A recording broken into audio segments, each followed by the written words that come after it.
Hello there, Ian here once again, and I very much hope that this catches you happy, healthy, and strong.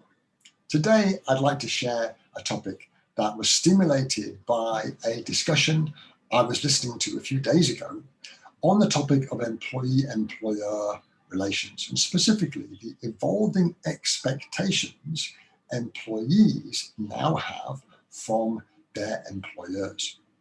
Now, this is a huge topic, I'm sure you'll agree, but I think it's a really serious one to get right, or at least to pay specific attention to if we want to sustainably scale our operations in a happy and harmonious way into the future.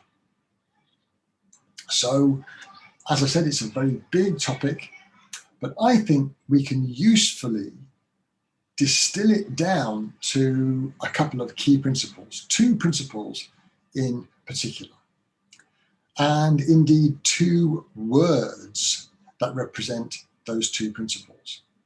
Before we get to what they are, let's have a look at the employee-employer relationship as it has been for decades previous to now. And what I'm going to describe is a situation that in many cases still prevails today in many companies. And when I began recruiting for our companies way back, the same kind of a relationship was in play then. And that relationship broadly says that an employee will come to work for the company, and for their work, they will get a salary. We discuss a job description. You'll pick up that shovel over there. You'll do this work for so many hours a day, and you'll get the salary in exchange. And there may be a bonus scheme or some sort of an incentive program to go along with that.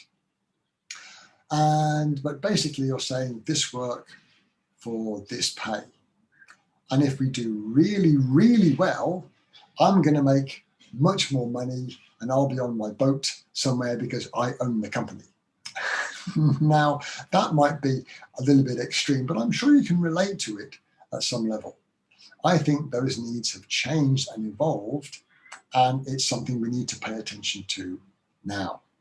So back to those two core principles. I think employees or team members are looking for two major things in the relationship with the employer. And that first one is a sense of value, a sense that their work is valued by the company. The second key principle is that this relationship is more of a partnership rather than an us and them.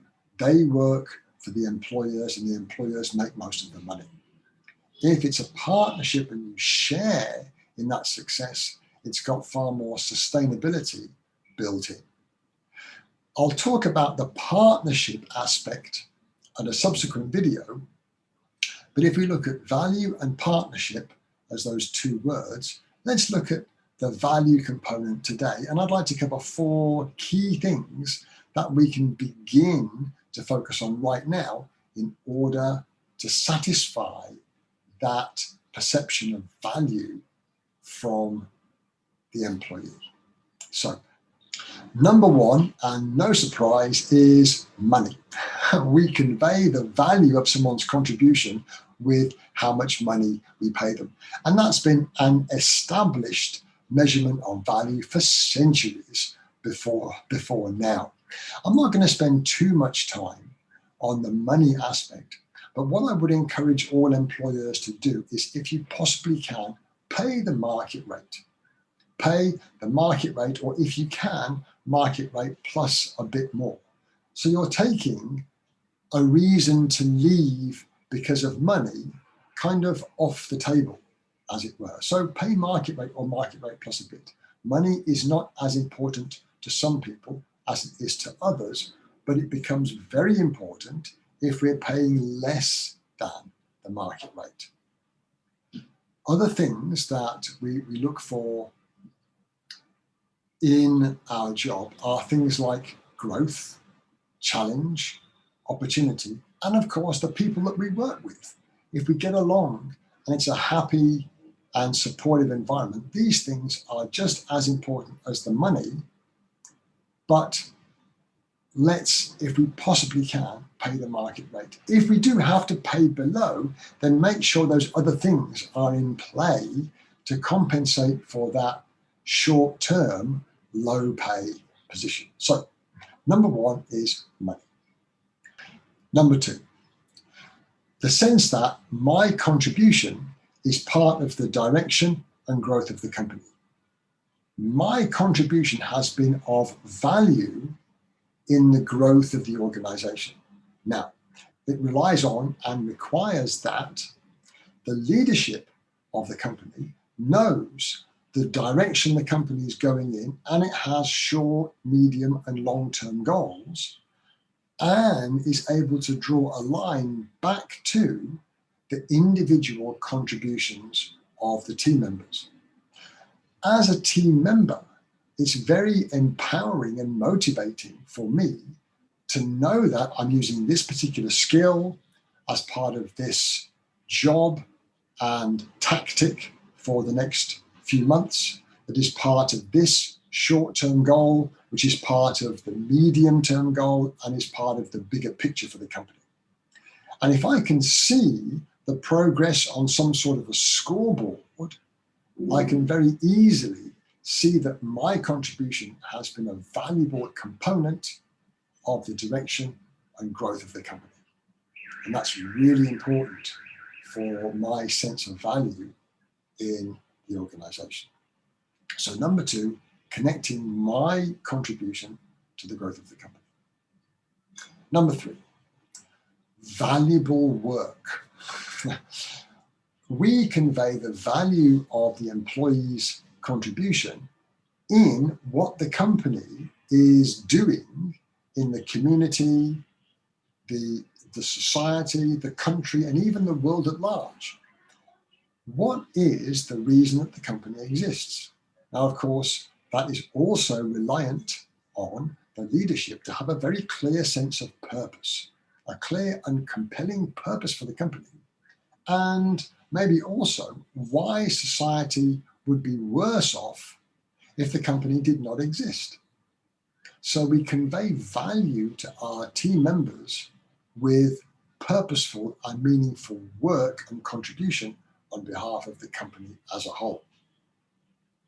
Lastly, number four for today is probably the easiest, and as with most easy things, most easily overlooked aspect of conveying value.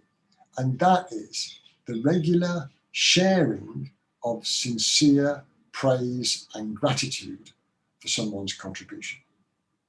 Now, this isn't always the case, but in support roles, often people's contribution is easily overlooked, even though they're working hard. I used to work in a technical support role many years ago, and in many support functions, if they do their job really well, they go unnoticed. The wheels turn nice and smoothly, people working very hard, but they go unnoticed. When there's a problem, they come to the fore and they are more high profile, but in many support functions, there's a risk that they go or fly under the radar, as it were. So it's much easier for managers and supervisors to notice things going wrong.